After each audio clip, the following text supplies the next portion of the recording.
This is the first of two town hall hearings for the upcoming CIP sales tax extension. So what is the Growing Guthrie sales tax extension? So give you a little history here. The capital improvement sales tax, which is a 3/4 of 1 penny, was originally approved in 2016. This is a 15-year sales tax, which is currently scheduled to sunset in 2031. This initiative would extend the sales tax. It would not increase the sales tax. What the City Council has approved is a 15-year extension, which would take us to 2046, and the funds are restricted to capital improvement projects as it is defined in Oklahoma state law. Utilizing sales tax in lieu of other forms of revenue generation methods allows both residents and visitors to contribute to the tax base. So it's not just restricted to the residents, it's everybody who visits our community. What are some of the critical needs, capital improvement project critical needs in the city of Guthrie? The projects you see are supported by survey data that the Oversight Committee put out to the community late November, early December 2023, which in turn prompted the City Council calling for the election to be held on April 2nd. So one of the top priority items is water and sewer system needs. We want to emphasize water and sewer is at the top of our mind in every discussion. Infrastructure is the first conversation we have as it relates to any type of development or movement that the city's taken on. So want to be clear, there are 55 miles of pre-1975 water distribution lines in our system. We've got a current water main project out right now. It's a little over 1.5-ish miles of water line replacement. And what we're seeing today with a 6-inch water main replacement, a mile of line is $1 million. 12-inch, a mile of line is $1.5 million. And that rings true for what we're seeing in our construction projects today. So think about 55 miles of pre-1975 water distribution main. We would need $55 million to replace the entire distribution system today. This sales tax extension isn't going to fund the entire construction of that. What it will help us fund, things like water tower maintenance. We've got 2 water towers in particular here in the city of Guthrie, one on the west side and one on the east side. One on the east side is near the Masonic Temple, and neither of those towers have had any maintenance in modern history in the city of Guthrie that we can tell. So we're very fortunate. We've got a public works director that's been with the city for nearly 30 years. He has no recollection. There are no records relating to any type of maintenance as it relates to preventative or reactive maintenance for those water towers. So those water towers, that's a big deal. The typical life for rehab on a water tower is 80 to 100 years. We're approaching that 80-year mark on both water towers. Booster pump on a 24-inch raw water main to feed the water plant. That's another item we're going to look at and consider. That ensures the water plant is receiving all of the raw water so that we can treat that and put that out into the distribution system. So right now, the water main to the water plant is gravity fed. So a booster pump on that line would allow us to increase capacity at the plant, increase what we're treating to put out into the distribution system. Sanitary sewer line, we've got approximately 22 miles of sewer line that is in the same condition. We're looking at the same type of cost for the sanitary sewer replacement as well. So again, keep in mind, we talk water and sewer. We're not replacing the entire distribution system with this initiative. We're going to look at ways where we can take the most corrective action, get the best bang for our buck. Second fire and EMS station, Logan County, as well as the city of Guthrie, has been growing leaps and bounds. Logan County is the 3rd fastest growing county in the state of Oklahoma. Guthrie Fire and EMS, we respond not only in the city, in the county, etc. A second station in the southern part of the city is going to be critical to the future success as we continue to grow south and into the middle of the city of Guthrie. Owen Field Sports Complex, we continue to pursue further design and construction to improve and expand on Owen Field Softball Complex. In 2020, we submitted a grant application which was a matching grant for a total of $2 million. $1 million city funds, $1 million of grant funds. Between 2020 and 2023, when we received approval to move forward with the project, the cost had increased substantially. That project is currently out for bid, and the last cost estimate we received put the project at $3.6 million. So we continue to look for ways to get the best bang for our buck while trimming the project down to keep it within budget. $3.6 million to $2 million, there's no way to trim enough of that project to make it a worthwhile investment without this initiative. Highland Park Pool, the community pool, was built in the early 1940s. It's over 80 years old, and it has been found to leak approximately 40,000 gallons of water a day. When I came on board last year, we were in the middle of some drought-like symptoms here in Logan County, and one of the first things we, as a department head team, had to make was a decision not to open the pool. And that was a tough decision on everybody, not just myself, but the entire staff, because we feel that's a quality of life measure and an amenity that our community deserves and should have the access to. But we were in dire straits when it came to the water situation, and we couldn't justify a water loss of 40,000 gallons of water a day. ADA accessibility improvements. Guthrie is in severe need of updated ADA-friendly infrastructure. So we walk down the sidewalks, we notice the slopes are not ADA accessible. They're not conducive to folks with mobility issues. They're also not conducive to folks who might be visually impaired. So when we think about ADA accessibility, that means more than just somebody in a wheelchair. Think about folks who, again, visually impaired, crosswalks that meet the slopes as dictated by the American with Disability Act, and voice-activated crosswalks, things of that nature, to be wholly inclusive of folks with disabilities. So these are the critical needs as they've been determined and supported by the survey data that the community sent in. Our proposed projects, water towers 1 and 2, as you see there on the map, both of those need severe maintenance. That can look like painting the inside and the outside of both water towers. It also looks like the manhole opening going into the water tower is no longer OSHA compliant. So it's not safe for us to send our guys into the water tower. We can't do preventative maintenance that way, and we can't do our regular inspections that way. We can send in a camera, take a look at the water tower. We can't send our staff in there. Some sort of modification to allow a larger opening into the water tower, as well as painting, cleaning inside and outside, is huge, dire need. Item number 3, Owen Field Sports Complex expansion. We've trimmed that project down to meet the budgetary restrictions. We'd like to continue that project and deliver a full Owen Field softball complex as we originally presented when the funds allow. Number 4, new aquatic feature at Highland Park. We think this looks like a new community pool. We don't know what the budget for that will look like yet. We've currently been working on some architectural renderings and a rough set of plans so that we can get a cost estimate to replace the pool with a much smaller scale than what you have today. The pool we have today has about 6,000 square feet of water surface area. That's a large pool. You don't think about how large it is, but that is a large pool. What we've visited with on the design group is let's scale that down. Let's look at a budget of $2 million, $1 to $2 million, which is what the recommendation was from Carruthers Construction that inspected the pool and told us what needed to change, what needed to happen. That is currently in the works, and we're working on that. Item number 5, a new fire and EMS station in South Guthrie. So we've been looking in the Sooner and Division, Highway 77 corridor. We have not secured a property at this time. However, we have a few different properties which we feel will accommodate the needs for the second fire station. And it's important to note, folks out near the lakes, Guthrie Lake, Liberty Lake, they are so far from the fire station today. They don't benefit from certain pieces of their ISO rating because they are so far from a fire station.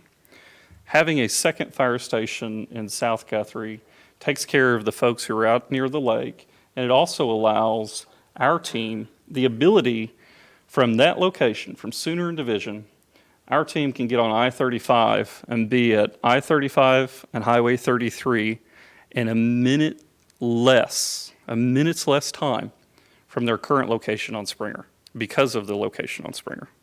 The Springer location is a great central location, but being able to get on I-35 and hit I-35 and 33, you could be anywhere in the city in essentially the same time, and oftentimes a faster response. What are some of the sales tax successes? So the CIP tax has been in place since 2016. These are a few of the large improvements we've been able to make with that CIP tax. First, wastewater treatment plant. Wastewater treatment plant was originally constructed, I believe, 1930s, 1940s. So you're seeing a trend here. Our infrastructure is reaching the end of its life. Okay, so we're playing catch up. We're doing everything we can to get ahead of this curve. Wastewater treatment plant, that project began a couple of years ago and is nearing completion. The current CIP sales tax is dedicated to both the construction and the debt service on that wastewater treatment plant to the tune of approximately $4 million through 2031. Fire department ladder truck purchased in 2018. The day it arrived, it was put in service.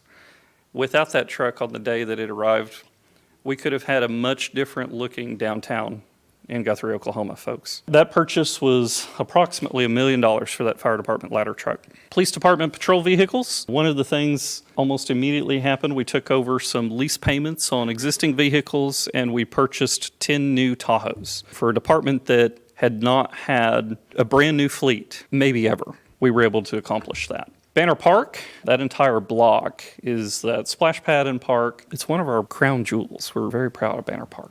Mineral Wells Park, the addition of the splash pad and the playground equipment out there. Also the improvements to the tennis courts and some temporary pickleball courts there at Mineral Wells as well. That may not sound like a lot, but if you take $4 million to a wastewater treatment plant, $1 million to a ladder truck, $1 million on Tahoes, $800,000 on both splash pads, and $500,000 on park courts, it adds up really fast, especially when we're talking those things have been completed since 2016. That's a big deal.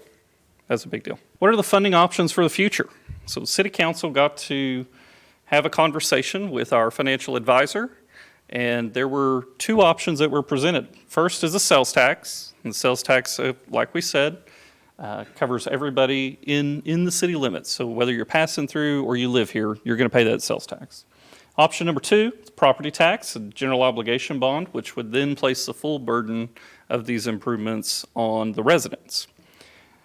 In addition to what a geo bond would do for a city, it could also limit the ability of the school district in their capacity to go after a bond election. The general fund is comprised almost entirely of local sales tax. There are other funding mechanisms as well, but the large revenue generator for any municipality in Oklahoma is sales tax. Well, we must support for operating expenses, police and fire.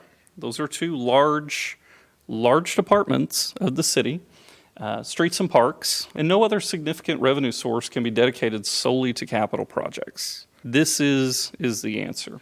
When we looked at this with the City Council, and Dr. Simpson was here as well, City Council was in unanimous agreement that we were not going to look at a general obligation bond.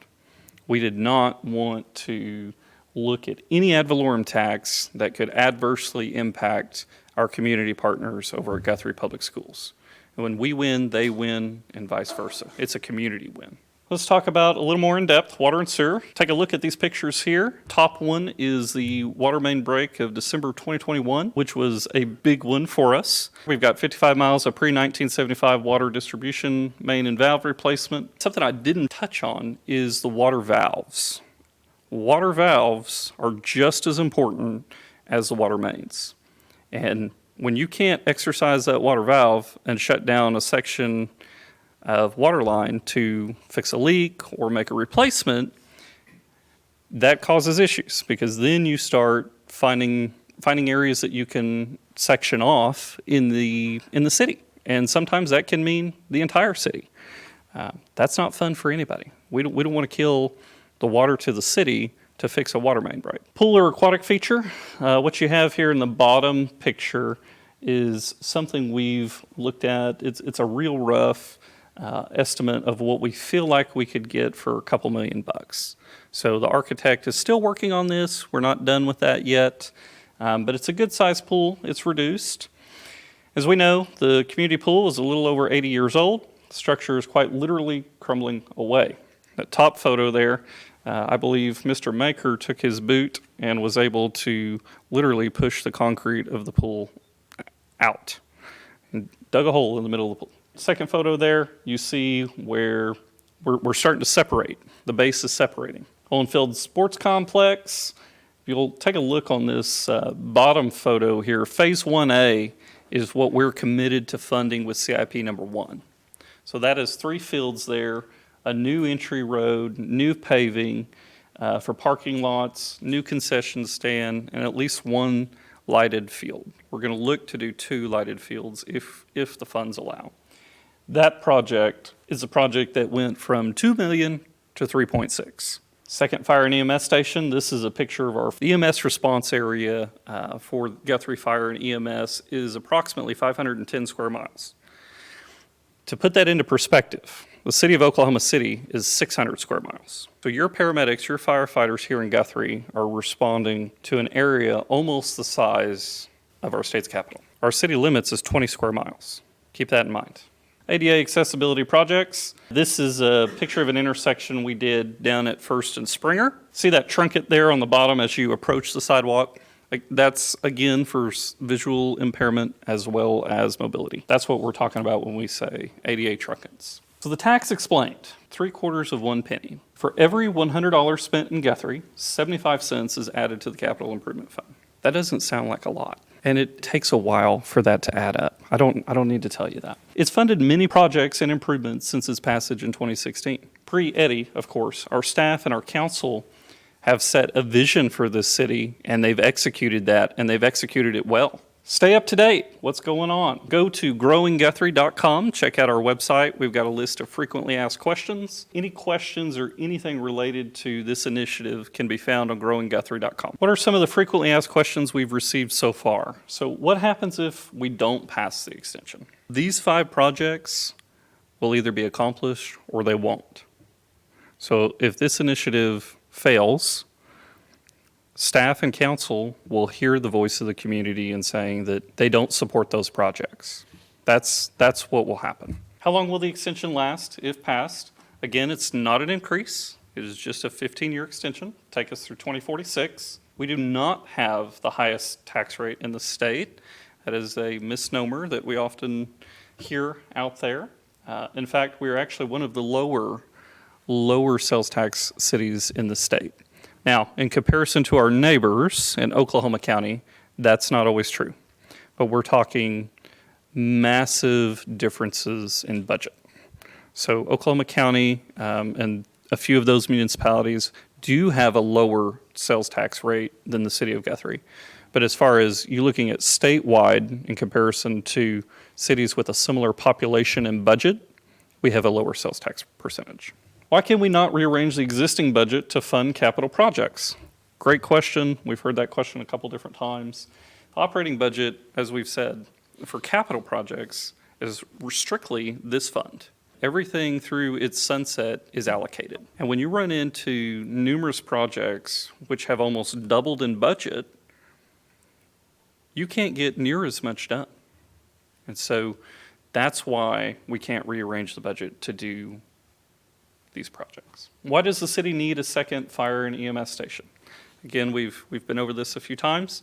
However, to attempt to be proactive at the growth of the city, as we continue to grow south, we have to treat all of those residents similar and try to provide the same service to all Guthrie residents. Without a renovation, the current station could not handle additional firemen. If you don't have my contact information, please feel free to reach out. Office number there, email address as well. And now we're going to watch a few videos as it relates to the projects that are upcoming. My name is Caitlin Hinkle. I am the Associate Executive Director at the Guthrie YMCA. The pool is more of a need because we lose out on programs and services that the YMCA offers with our partnership with City of Guthrie. And when we don't have a pool, then we just lose out on all of that. And so not only are kids losing out on the tool of swimming and knowing how to be in a body of water, adults being around bodies of water, they're losing that experience. And when kids go and families go months, years without that, that kind of turns into more of a safety hazard. Rother Brothers came in and done a study on the pool. There's numerous locations that was determined leaks, whether it was the drainage system, the inlets on the side of the pool, and in the pump house itself. It's been determined that the pool loses approximately 40,000 gallons a day. We've been faced with the drought for the past couple of years. It's resulted in our lake levels being extremely low. And with the pool losing 40,000 gallons of water daily, it's just not sustainable to open the pool. They also provided us with a rough cost estimate of what it would cost us to just fix the existing pool itself, not necessarily including the bathhouse or the chemical room. And those cost estimates came in to right around $1.4 to $2 million. If you ever did go to the pool, whenever it's open, when you go in, there are many types of people that are there. There are so many kids, there are adults. It's more of a community hub, I would say, because it is open to the public, so anyone can come, any age. It's placed in a perfect spot at Highland Park, and because kids can leave, they can go play at the park for a little bit and then come back and swim. A lot of families in Logan County don't have that opportunity whenever we don't have a pool. Seeing those estimates come in between $1.4 and $2 million, and visiting with the task force and gathering public's input, it was also determined that a new pool with new amenities, we found that it's around $2 million, $2 to $3 million to build a whole new aquatic system. We're looking at possibly being able to go in the exact same location, footprint of the existing pool with a new pool. A couple years ago, we had just someone in the community reach out to me and say, "Hey Caitlin, I want to plan a Highland Park cleanup day. I just want to get the pool ready to go for this summer where it's all volunteer based. Will you help me spread the word?" And so I did. And we gathered volunteers, and it was just myself and random people in the community that I've never met before. We had paint donated to us. People from the Hope House came in and helped with these projects. We painted the inside, we painted the sign on the building just to make it look nice and pretty, and it was for that summer. So people do care about the pool, about the community, about being together where they can gather somewhere in the summertime under the sun and get to cool off. I'm Eddie Faulkner, the city manager for the city of Guthrie. Being in the most historic city in the state of Oklahoma, what you run into is a lot of our sidewalks, sidewalk crossings, pedestrian crosswalks, etc., are not truly ADA accessible. And that can mean a slope of the sidewalk, that can mean visually impaired modifications to the sidewalk, so that could be audio assistance when you come up to the crosswalk. So not just a sign that it's safe to cross, but also the audio telling you it is time to cross, and then a countdown when that's no longer safe. That is what those ADA improvements, at least in this project, we're going to tackle. To me, it's like healthcare or breathing air. It's something that we have to do, right? And we have to do it because it's the right thing to do. You know, I think too many times we think of ADA and the first thought we go to are folks that have no mobility, whether they're in a chair or whatever the case may be, or you think of somebody elderly that's in a walker.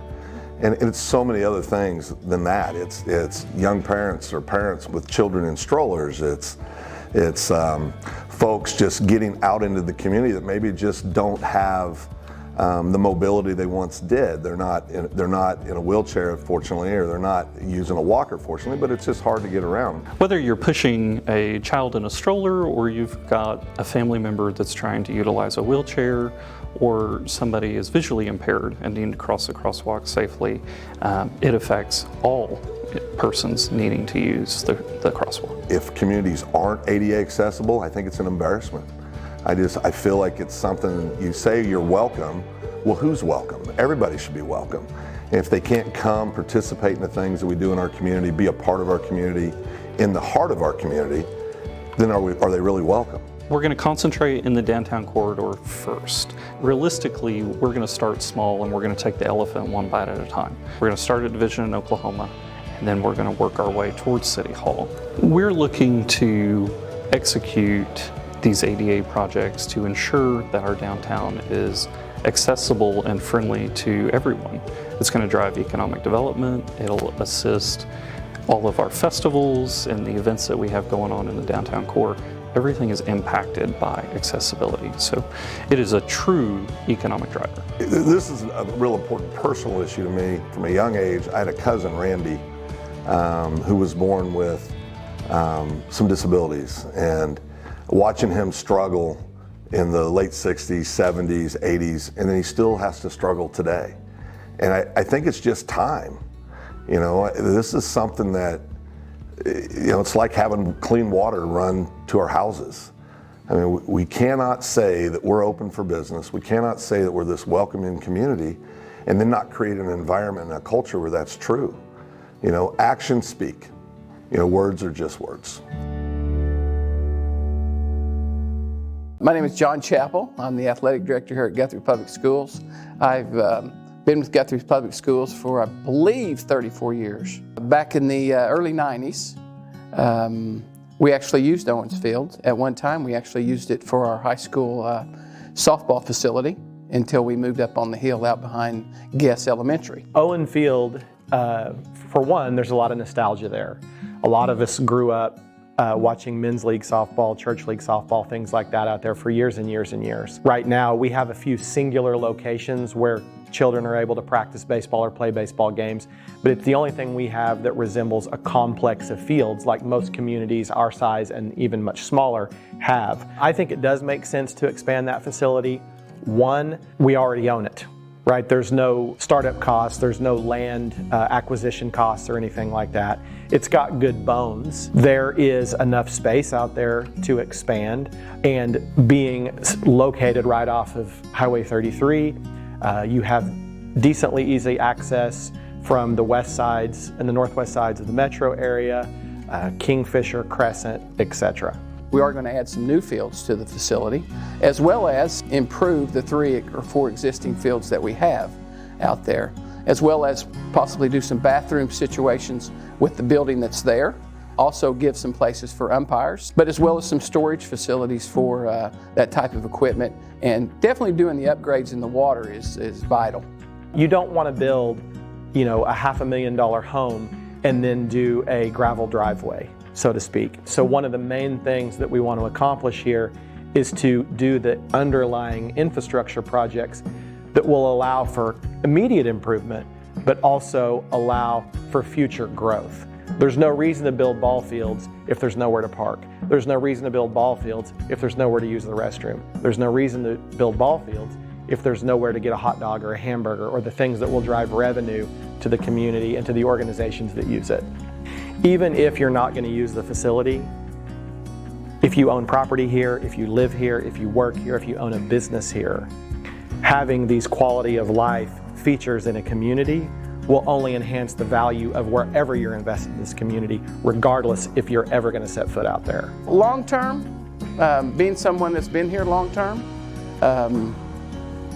you know, I became the baseball coach here, I believe, when I was 27 years old.